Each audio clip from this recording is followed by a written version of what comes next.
What's up, you guys? It's Matt here.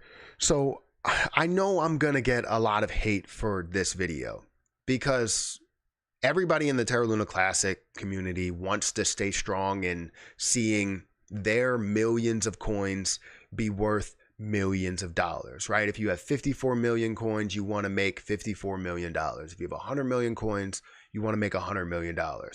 And you want to see it get to $1 and get to that point. I understand how you could be stingy. I understand how you could want that. But understand how much you invested right into the play. You may have invested $1,000, $2,000, $10,000, $20,000, right? If you're looking to gain, $100,000 off of $1,000, that's a significant gain, right? It's a huge gain, which you could probably gain elsewhere, but you can also gain with Terra Luna Classic, right? And the way that we kind of guarantee that we get to that point is by seeing the survival of Terra Luna Classic, seeing the survival of what is fully the classic chain, right? And I think in the beginning stages, we had our mindset on seeing the supply decrease and seeing our supply that we hold staying the same and seeing the profit grow and seeing the price ceiling increase, right? We were hoping just to completely recover the chain, burn the supply, do all that stuff. Well, it's been about a year, right? Over a year at this point. And we've seen so many things come and go, right? Whether it was leaders within here, decision makers that were within here, people that we trusted that we probably shouldn't have trusted, validators that are, good validators, bad validators, indifferent validators, right? There's just so many people, so many things, so many businesses, so many thoughts that came and went. And I think we're kind of in the same spot. While we did burn a decent amount, like 70, 80 billion, something like that. While we did burn a decent amount, we didn't burn as much as we thought we would burn. The overall first thought process was that we needed a burn tax and that burn tax would do so much by itself. Also thinking that the CEXs would adopt that burn tax. Once we got word that CEXs would not adopt the burn tax, the reason why I put it in quotes is because I feel like they would have if we would have pushed a little bit harder and shown what they would have gained out of it. But, I'll just leave it there.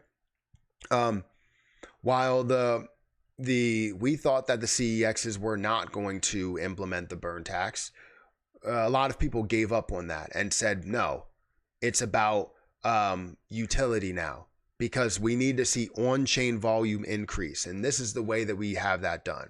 Now, with that thought process, there were a lot of people that look to take advantage of the Terra Luna Classic community and build different businesses, NFTs, whatever, so that they can make a crazy amount of money from the initial sale. Or a decent amount of money from the initial sale. And then hopefully you can create volume within it.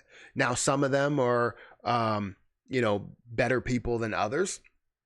But most of them, some of them just didn't really care about the community, but they cared about their pockets. So it was definitely a difficult situation, difficult road. And my overall thought process from the beginning to where it is today was that this is all about recovery. It's not about just worrying about, the utility and building different things. It's about recovering what once was. If this doesn't work, right? If the burning doesn't work, then we need to find a better way. And honestly, I didn't think a repeg would get to that point because we would need full backing for that repeg to stay strong. And if we don't have full backing, then it just gets us into the same situation at a lower scale. Does that make sense? So ultimately, I landed on the fact that a reverse split was not great in the beginning because we were still trying to figure out if we can have a method to burn.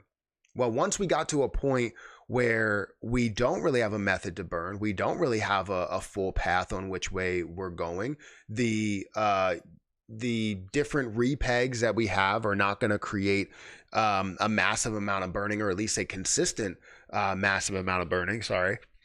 And it also may not stay strong within that repeg if we don't see backing with it.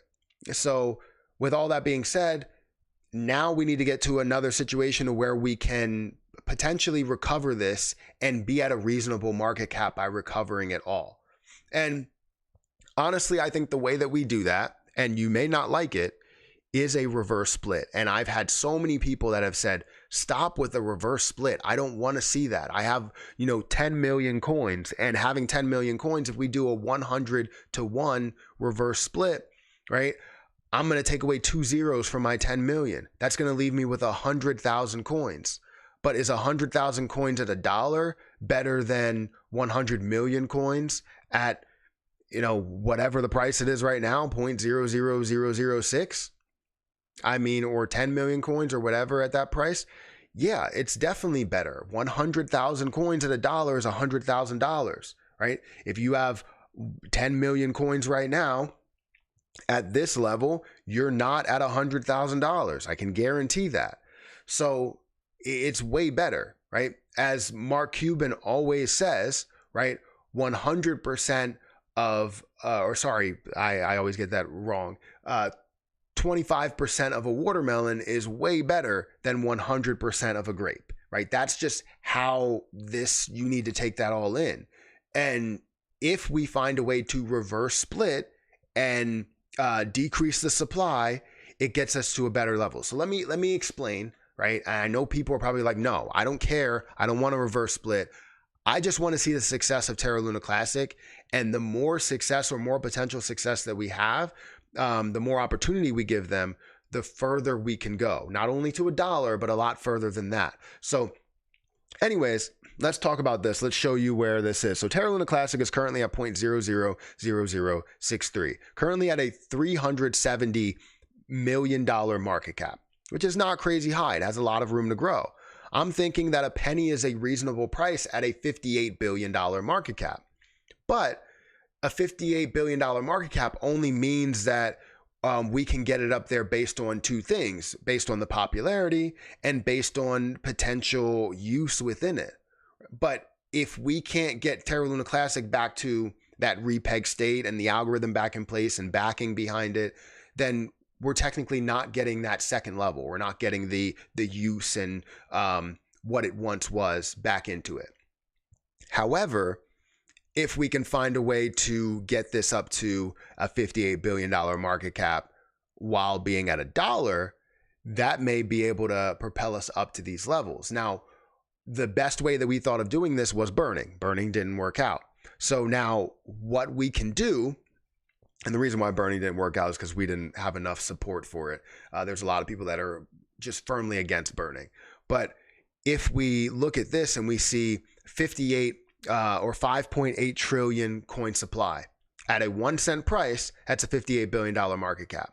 Well, if we add 2 zeros to 1 cent, we get to $1. So how about we find a way to take 2 zeros away from here, and that'll get us to a 58 billion coin supply, or almost, 58 billion coin supply.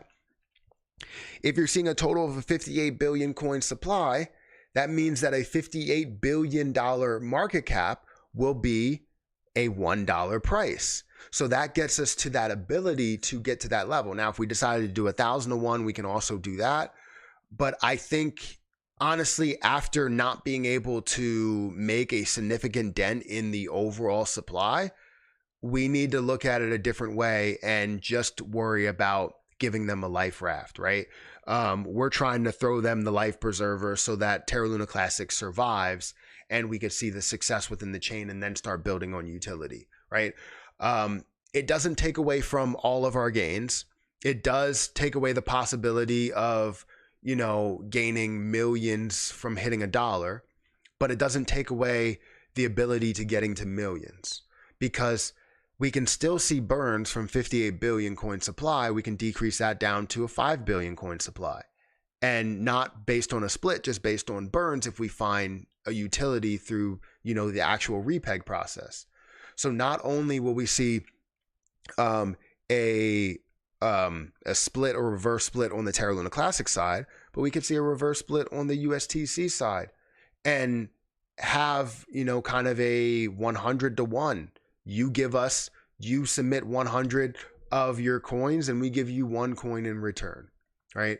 That's how that should be. In my opinion, I feel like this would work and we would have success within Terra Luna Classic. We just wouldn't have the immediate, like, make millions of dollars when it gets to, a dollar. But we can make hundreds of thousands of dollars as it gets to a dollar, because it's just like it getting to a penny. And we make, let's say with me, I have 54 million. We make $540,000. I'll take that off of a $43 investment, or off of your $1,000 investment. It could be a hell of a gain. And it could mean something in the end, because Terra Luna Classic could go a lot further and have the potential chance to lean on this success. Does that make sense? I know people still won't feel like it's like this should happen, like this could work, but it honestly could, because not only does it get, USTC or Terra Luna Classic up to $1, but it gets USTC up to $1. And now we can see the success within Terra Luna Classic, the repeg and the backing, hopefully by building up a certain amount. And then we can have the whole process function as if it was before, but just with a more secure backing. So that's my opinion. I know people are not going to they're not going to live with it. They're not going to like it, but that's my opinion. And I feel like it will 100% work. At this point, this is probably one of our only options. But that's just my opinion. So guys, I want to know everybody's opinion. If you want to bring this to other, YouTubers and, bring it to, some crypto experts or something, and let them know, where my head is and if it is a good idea. It's not a brand new idea. I don't think that it's my idea, but it is something that could work with the lack of success within the burns and utility. So guys, hit that like button, hit that subscribe button. I'm going to get out of here, and I'll catch you guys in the next video. See ya.